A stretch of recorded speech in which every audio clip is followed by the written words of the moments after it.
Alhamdulillah wa syukurillah wa ni'matillah wa la hawla wa la quwwata illa billahil aliyyil azim. Asyhadu an la ilaha illallah wa asyhadu anna muhammadar rasulullah. Allahumma sallim ala Muhammad wa ala ali sayyidina Muhammad. Hasbi rabbi jalallah wa fi qalbi ghairullah. Nur Muhammad sallallahu la ilaha illallah. Amma. Sesungguhnya tidak ada yang lain selain Allah dan diri kamu sendiri. Diri manusia itu bertentangan dengan Tuhan. Segala sesuatu itu tunduk kepada Allah, dan diri manusia itu pun adalah kepunyaan Allah. Pada diri manusia timbul angan-angan dan hawa nafsu. Oleh karena itu, jika kamu masuk kepada yang hak dan menentang diri kamu sendiri, maka kamu telah masuk ke pihak Allah dan menentang diri kamu sendiri. Allah berfirman kepada Nabi Daud alaihissalam, "Hai Daud, kepadakulah kamu kembali. Oleh karena itu, berpegang teguhlah kamu kepadaku. Sesungguhnya penghambaan yang sejati adalah melawan diri kamu sendiri karena aku. Karena itulah, penghambaan kamu dan kedekatan kamu kepada Allah menjadi kenyataan yang sungguh-sungguh. Karena itulah, kamu mencapai kesucian dan kebahagiaan. Dan karena itulah, kamu akan dimuliakan, serta segalanya akan menjadi hamba kamu dan takut kepadamu. Lantaran semuanya tunduk kepada Allah. Sebab Dialah pencipta dan tempat asal mereka, dan mereka telah menyatakan kehambaan mereka kepada Allah Subhanahu wa Ta'ala. Allah Subhanahu wa Ta'ala berfirman, "Seluruhnya memuji Allah, tetapi kamu tidak mengetahui pujian mereka." Ini berarti segala yang ada di alam ini sadar akan adanya Allah dan patuh kepadanya. Allah Subhanahu wa Ta'ala berfirman, kemudian Dia berkata kepadanya dan kepada dunia, "Kemarilah kamu berdua dengan rela ataupun tidak." Mereka berkata, "Kami datang dengan rela." Oleh karena itu, segala penghambaan adalah melawan dirimu sendiri dan hawa nafsumu. Sebagaimana firman-Nya, "Janganlah kamu menuruti hawa nafsumu, karena dia akan menyesatkan kamu dari jalan Allah." Ada satu cerita yang masyhur tentang Abu Yazid Al-Bustami. Diceritakan bahwa ia telah melihat Allah Subhanahu wa Ta'ala di dalam mimpinya.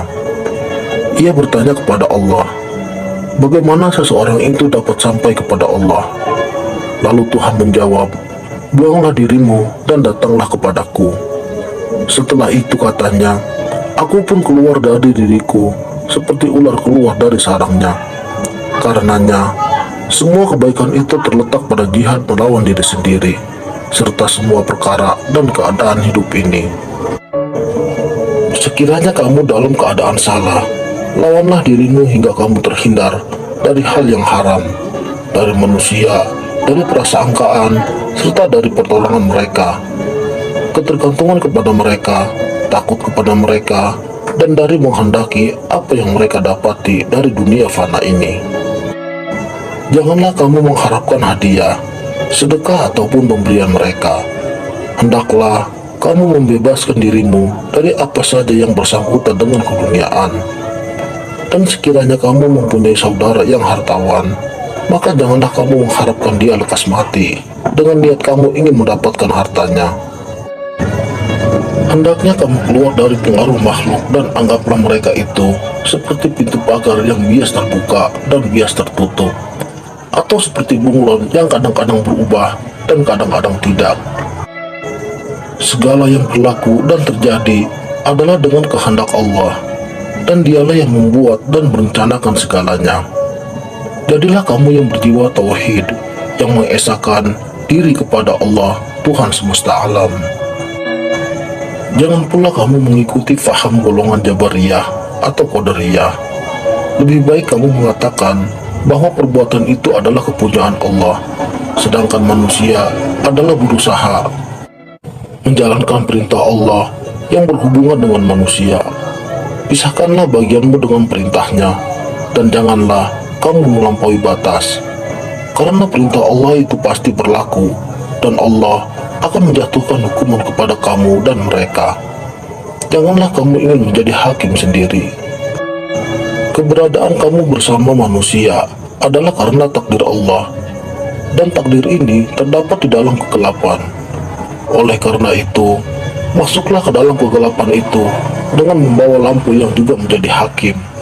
Itulah dia Al-Quran dan Sunnah Rasulullah Muhammad Sallallahu Alaihi Wasallam.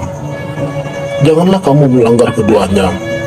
Jika timbul di dalam pikiranmu atau kamu menerima suatu ilham, kemukakanlah dahulu kepada Al-Quran dan Sunnah Rasulullah.